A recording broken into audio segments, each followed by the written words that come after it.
In Commitment 2026 News today, candidates for South Carolina governor crisscrossing the state, making their case to conservative voters. Our Peyton Furtado caught up with a few of those candidates, and Peyton, one of them made a pretty big announcement, right?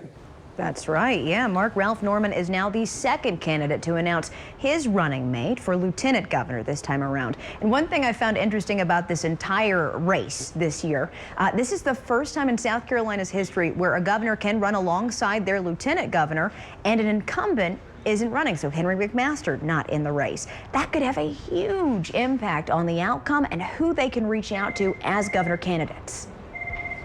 Today, Ralph Norman introducing his candidate for lieutenant governor.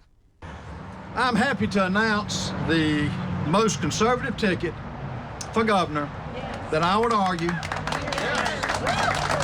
we will have. South Carolina Freedom Caucus founder, former state representative, and Greenville business owner, 37-year-old Adam Morgan. Not only is he going to bring in strong conservatives, evangelicals, he crosses the chasm of people who just want good government. This comes after President Trump's endorsement of Pamela Evette. A big added plus for Pam is that, I hear, Henry McMaster Jr., the brilliant and very competent son of Henry and Peggy, will be running with her as the next lieutenant governor. Now, of course, you've gotten the President Trump nomination, the seal of approval from him, but he also said that you're picking Henry McMaster Jr. as your running mate. Can you confirm that for us? No, the president was so honored, right, to have his endorsement. I'll take care of anything else and all their decisions after we win this primary.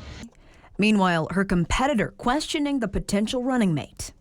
I just wanted to point out, who they pick as their running mate tells you everything. Yes, it does. I mean, one of the few powers of the governor is key appointments. And if you're making those decisions based on nepotism and backroom deals, that's a huge problem. Legal actions At this point, only two candidates have announced their running mates. Alan Wilson, President Trump's Mike Make Rechenbach. America Great Again. So it does help, I think, to bring in the Low Country and that diversity of voters, that you may actually see some crossover voting from Democrats to Republicans. That's a possibility if you put an African American on the ticket. And Ralph Norman with Adam Morgan. And in a race that is this tight, it very well might make a difference. So if Adam Morgan who's appealing, who's younger, he is that very strong in the 4th district in the upstate, that could really help Ralph Norman there. Of course, Alan Wilson's. That's right. And of course, Alan Wilson's pick of Mike Rechenbach bringing in potentially voters from the Low Country as well. Now, Ron Reddy says he has a big announcement today over in Simpsonville. We're actually going to have crews there later today.